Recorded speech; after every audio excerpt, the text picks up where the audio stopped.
Alright, I am back with another Destiny 2 video. I wasn't actually going to do the TWAB today. I was going to talk about Gjallarhorn. I still might a little bit, but this just dropped right as I was going to record, so I figured I would just read it. I don't actually know what's in here, so we'll see if it ends up being anything worthwhile, but I just have to say this header art is freaking awesome. I am currently working my way toward getting the tiger mask from all the achievements for the 30th anniversary, which I think all I have left to do is a bunch of stuff in Legend, Dares of Eternity. Thank God we don't have to solo the dungeon or anything, because that would not be happening. I really like the idea of the ornament being tied to kind of some upper tier, higher level requirements in terms of like getting the most out of the anniversary. I like the idea of grinding out this ornament set over here, and this one is earned, and then this is the one, the chest at least, the one they gave away right as you logged in. That is a good way to distribute rewards rather than just, I think if they were just dumping all the rewards in at first, like, and just immediately, and there weren't those chests you work to unlock, that just wouldn't be as satisfying to me. Like, I know we paid for it, blah, blah, blah, blah, blah, but like, I think the way they have that set up right now is pretty good, because otherwise what we'd just be literally spending every single treasure key on weapons, and like, I guess that's fine, but it's, to me that's not as fun. So I like what they did with this here. Alright, this week at Bungie, we're celebrating our 30th anniversary. As you may have noticed, we held back a lot of what we had planned for the 30th. Yup. There are a lot of questions about when the trailer would go live, but we saved it until just a few hours before launch to keep the spoilers to a minimum and the surprise and delight at max volume. If you haven't got a chance to watch it or just want to rewatch it because it's really awesome, here you go. Yeah, this is the one that showed off the new Halo weapons that we hadn't seen before, including the Magnum, which is the Forerunner. That was a really big moment that kind of blew me personally away and a lot of people, so that was cool to see. 3 decades is a long time to be making games. Everyone at Bungie loves getting to create things to entertain our community. We've had a blast finally watching everyone jump in and experience 30th anniversary this week. Thanks for joining us to celebrate with a ton of new items and experiences in the game. There's cool content to buy with the pack, but everyone is able to participate with plenty of free content to go around. Yep, that, this is the section. So, yeah, I've said this before, but like one of the best things they did was offer a good amount of stuff for free in this. Dares of Eternity is very fun. All of the Halo weapons are in here. It was a very good call to put that stuff in the free portion of this, and honestly, this is like more of a fun seasonal grind with more interesting weapons than probably the last few seasons total.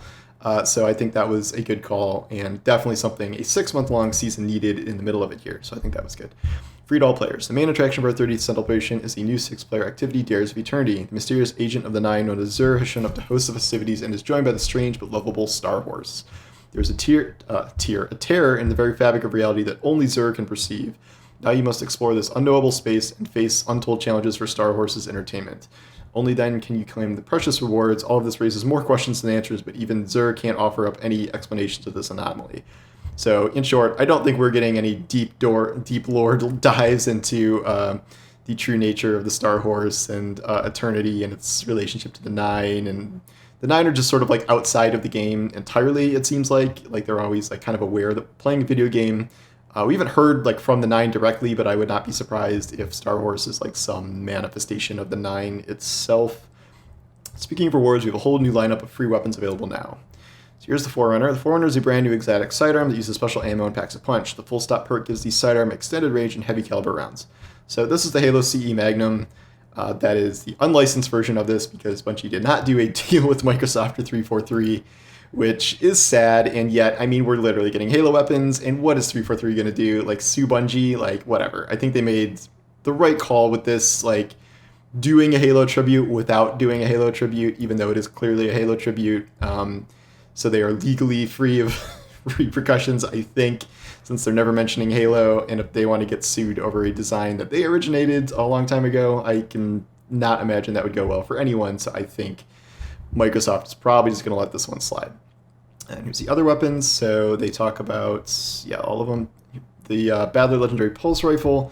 This new Pulse Rifle is worthy to take into any fray with a hand-tuned intrinsic perk, Legacy PR55 frame, optimized for firing from the hip, and an exclusive legendary perk only available on this weapon, blunt execution rounds, plus a custom and unique scope. I did not realize that blunt execution rounds was only on the battle rifle. I thought that was going to be on other things, so I've kind of been deleting my rolls with that because I didn't think it was that good, but maybe I need to take a second look at that. I think my best roll is Perpetual Motion Rangefinder. I think that's at least for PvP. I mean, there's not really many good pulse rifles in PvE right now, period. But that perpetual motion is just such a great perk on like literally everything. So I'm sticking with that role for now. Half True's legendary sword. This sword and its mirror image are the only swords to be able to roll a brand new sword perk, Eager Edge. Okay, so I didn't know if the new Claymore could do that. Gain increased sword lunge distance immediately after switching this weapon. So I don't know if you've seen any videos of this, but like, it's insane. Like, the lunge distance is wildly far to the point where like people are zipping around Crucible, like assassinating people in ways you would never. It's like beyond energy sword range in Halo. So I'm wondering if that's going to be adjusted a bit for PvP, because it is kind of insane right now. You can also do some really wild like sword hopping stuff with some of the I don't remember the exact settings, but some of like the glide settings with some of the jumps. I don't know if it's exactly world line skating, but it looks pretty close to it. I don't know if they did that on purpose or if that is something that might be changed too. But all I know right now is a lot of fun, and I have not also gotten the purple one yet, which allegedly comes from this pool, but I have gotten every weapon here except this. I have gotten only copies of this, so I'm wondering if there's some trick to getting the purple one or how that works, but we shall see. Retrace Path, Legendary Trace Rifle. Yeah, first Legendary Trace Rifle.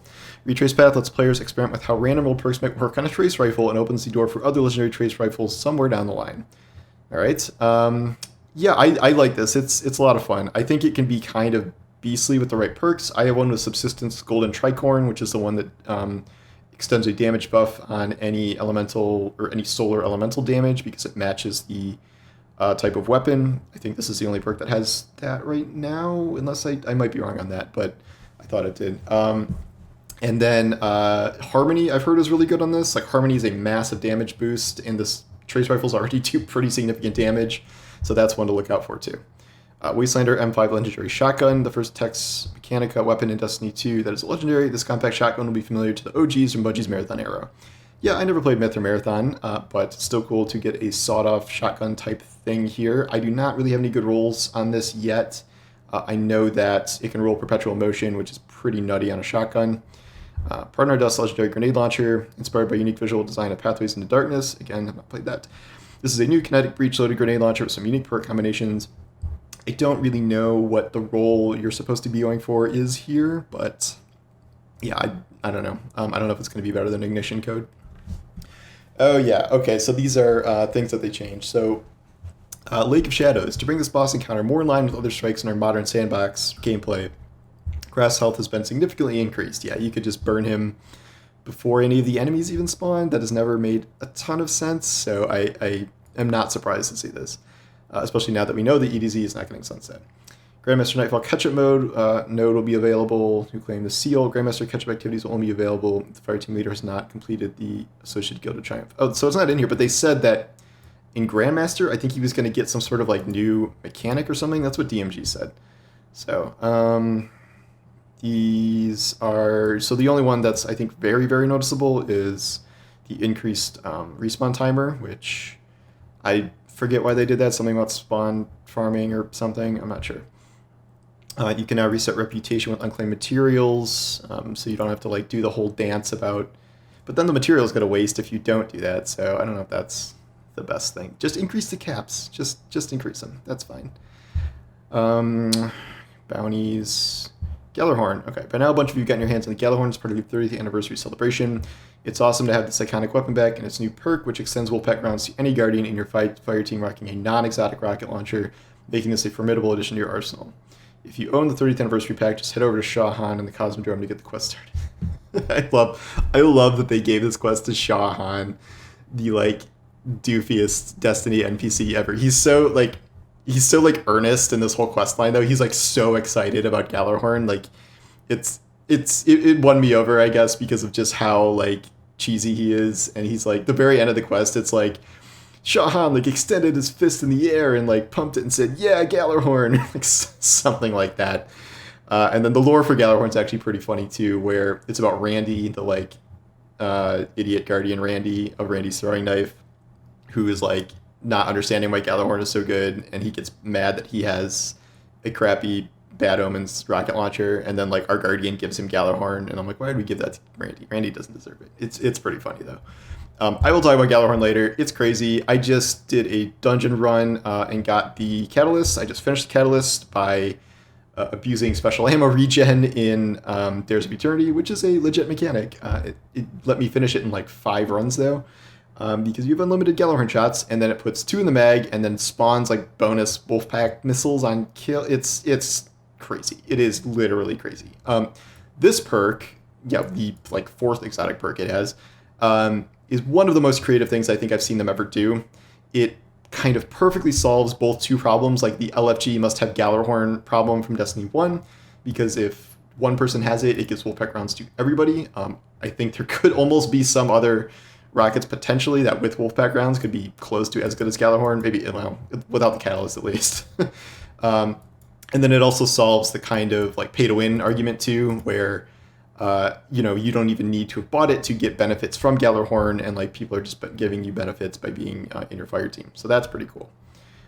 Bug issues, they had to disable trick sleeves, which I wanted to use with the new sidearm, which is sad, but I don't know, some sort of ammo exploit or something. And then Icefall Mantle is disabled for some reason, exploits, and so I never really got a chance to see what that was like now that you could enable it faster and disable it. We don't know when those will be enabled. You should have enough space in your inventory to do the Anniversary Streetwear bundles, because they might get pushed out of the Postmaster. Good old Postmaster, always screwing things up. Forsaken Ciphers, I forgot those exist, so check your Monument of the Lost exotic thing, because you can exchange those for Ascendant Shards if you own the Forsaken weapons already. Play for free without PlayStation Plus. So all multiplayer content Destiny 2 is free without being a PS Plus member. It's a trial until the 20th. All right, that's the first time I've heard of that. Error codes, I don't know. There's a lot of things that are wrong, but figure out how that goes. And then we have the new community managers doing this stuff, or this is Sam, who's doing Movie of the Week, which is Loot Cave Dungeon Trailer 2. I'm not going to play these. I don't know what the music is going to be, but Gjallarhorn fighting everything. And then, Benji's here. Benji finally got his Ias Luna. I don't know what his dream role is, but I hope he gets it. And then Artist of the Week from Hippie, aka Liana. This definitely is one of my favorite things of the week. I saw that being passed around a million times. That was great. That's a painting? Jeez, that's great. Okay, good job. There's going to be a Witch Queen trailer at Game Awards. Pre-show starts at 4:30 p.m. Pacific. I don't think the trailer will be in the pre-show, but just in case, I will probably start watching then. The Dawning is, in fact, going live next week. That's what I thought it was going to be, because that's about the time it usually does, and I figured they were not going to launch it on the same day as the anniversary. We've seen the armor sets for it already. They're going around Twitter right now, so you can check those out if you want. I've heard that Glacier Chasm is getting, what is it getting? Subsistence and Reservoir Burst, so that's going to be even better, although High Impact's got nerfed, so that doesn't feel great anymore. I don't know if there's a new weapon. I haven't heard anything about it, but there might be. If there wasn't, I don't know. I think they've earned a missing weapon for all the stuff they just dumped, but, it'd be cool. And, yeah, I would love for them to give Cold Front Firefly to emulate when it had Dragonfly by accident that one time. That might be a little OP, but that would be great if it had it. So, I don't know. I doubt it, but that would be cool.